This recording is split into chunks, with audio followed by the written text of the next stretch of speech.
Hello students, it's your second lecture for 10th standard chapter number 1. So, overview of this chapter, type of chemical reaction.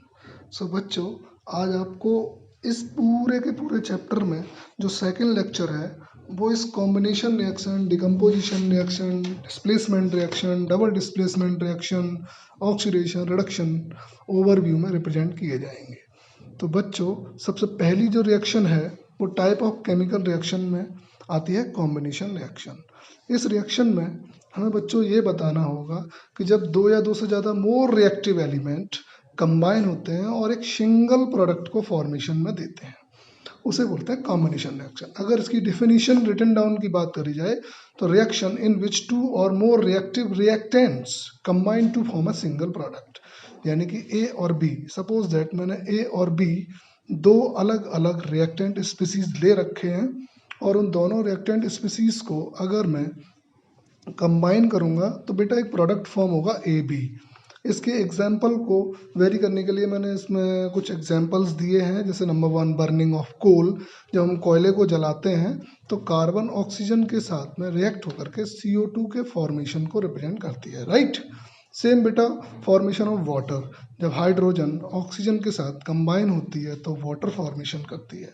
तो बेटा ये combination reaction दो या दो से ज़्यादा रिएक्टेंट के कंबाइन होने से सिंगल प्रोडक्ट में कन्वर्ट होती है। अब बात आती है second decomposition reaction. Decompose means यानी कि ब्रेक डाउन, यानी टूट जाना। In this reaction a compound split up, बिखर जाना, इनटू टू और more substance is called decomposition reaction.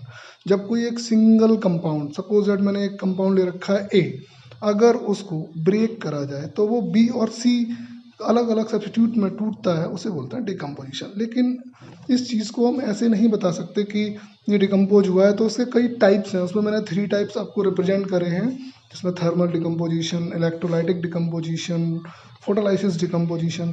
इन्हें मैं सीक्वेंस वाइज आपको बताता हूँ। तो बेटा सबसे पहले हमारा डिकम्पोजिशन रिएक्शन का पार्ट है थर्मल डिकम्पोजिशन।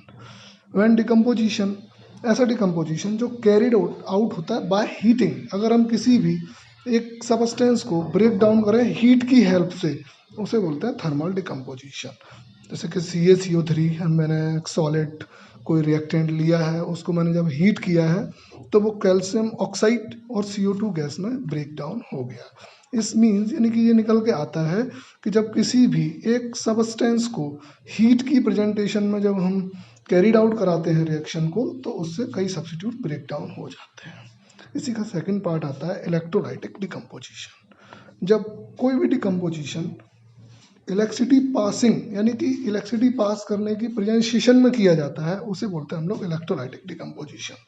जैसे कि वाटर है, वो लिक्विड फॉर्म में है, जब हम उसमें इलेक्ट्रिक करंट पास कराएंगे तो हाइड्रोजन और ऑक्सीजन अलग अलग डिकम्पोज हो जाएगी। इसका मतलब ही निकल के आता है बच्चों कि डिकम्पोजिशन जब किसी इलेक्ट्रिसिटी की प्रेजेंस में होता है तो उसे हम इलेक्ट्रोलाइटिक डिकम्पोजिशन कहते हैं। अब नंबर 3 पे आता है फोटोलाइसिस डिकम्पोजिशन। ऐसा डिकम्पोजिशन जो सनलाइट की प्रेजेंस में होता है, और इस सनलाइट की प्रेजेंटेशन को ही हम फोटोलाइसिस डिकम्पोजिशन बोलते हैं। लेकिन इस फोटोलाइसिस डिकम्पोजिशन का अगर एग्जाम्पल रिप्रेजेंट किया है तो वो जैसे कि सिल्वर क्लोराइड AgCl, जब सनलाइट की प्रेजेंट में आता है तो इसका सिल्वर और इसकी क्लोरीन अलग अलग डिकम्पोज हो जाती है।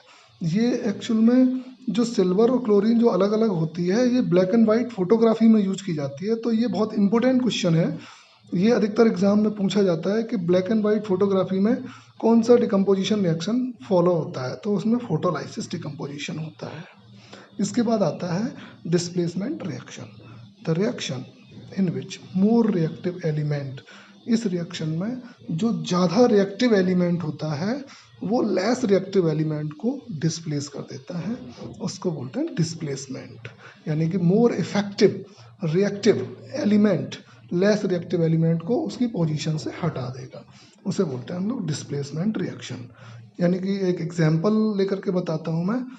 जब कोई भी आयरन कॉपर सल्फेट के एक्वेसिस सॉल्यूशन के साथ में रिएक्शन प्रोसीड कराता है तो कॉपर उस फेरस के साथ रिएक्टिव में ज़्यादा रिएक्टिव पार्ट फेरस के द्वारा रिप्रेजेंट किया जाता है, तो फेरस उस सल्फेट के साथ रिएक्ट होकर के कॉपर को डिस्प्लेस कर देता है। इसकी मीन्स ये निकल के आता है कि जो आयरन है वो मोर रिएक्टिव देन कॉपर। सो कॉपर अपना सल्फेट आयंस लूज करके और Fe के साथ मिक्स हो जाता है, तो इसे बोलता है डिस्प्लेसमेंट रिएक्शन। लेकिन इसकी एक एक्टिविटी प्रोसीड कर रहा हूँ मैं, वो एक्टिविटी आपको मेरे सुने हुए वर्ड से लिखना होगा और उसके डायग्राम खुद बनाने होंगे। अब मैं ये खुद चेक करूँगा कि आप मेरे सुने हुए एक्टिविटी यानी लैब एक्टिविटी को कैसे रिप्रेजेंट करते हैं। बेटा तुम्हें क्या करना है, सबसे पहले एक डायग्राम बनाना है टेस्ट ट्यूब। उस एक टेस्ट ट्यूब पर आपको ए लिखना है और उस टेस्ट ट्यूब में आपको कॉपर सल्फेट का सॉल्यूशन डाल लेना है। तो आप लोगों ने अभी डायग्राम बनाया, एक टेस्ट ट्यूब, उस पर ए लिखिए और उसमें कॉपर सल्फेट रिप्रेजेंट कर दीजिए और कॉपर सल्फेट को ब्लू कलर से दिखा दीजिए। ठीक है, इतना करा। उसके बाद अब आपको क्या करना है, नेल्स यानी कि जो आयरन की नेल जो होती है ना, कील बोलते हैं जिसको हम लोग दीवारों में गाड़ते हैं, वो आयरन की नेल हमने ले ली, उसे हम साइड से एक बना लेंगे।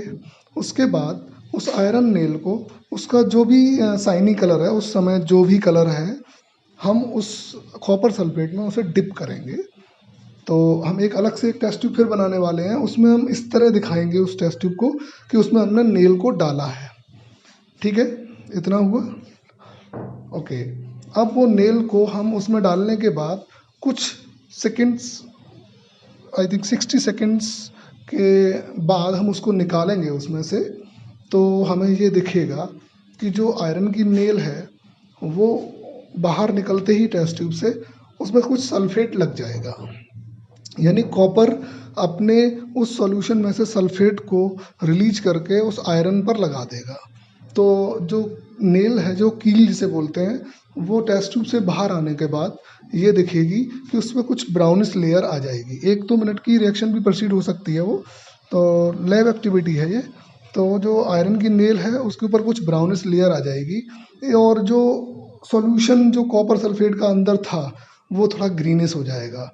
यानी कि हमें यहाँ पर ये पता चलता है कि आयरन उस कॉपर सल्फेट में से सल्फेट को बाहर निकाल के उस आयरन सल्फेट को बना देता है और उसमें कॉपर जो है वो ग्रीनिश कलर में रह जाता है। This is the displacement reaction. मेरा बेटा आज का जो वीडियो है वो तुम्हें इस एक्टिविटी पर ये रिप्रेजेंट करवाना चाहता है कि कोई मोर रिएक्टिव, जैसे आयरन था उसने कॉपर सल्फेट में जा करके किस तरह एक लैब प्रोसीजर आपके सामने रिप्रेजेंट करवाया। ठीक है, बाकी का इसके बाद का जो डबल डिस्प्लेसमेंट रिएक्शन है वो आपको इस एक्टिविटी के रिटन डाउन करने के बाद ही समझ में आएगा। सो बेटा आज का topic ended. Thank you very much.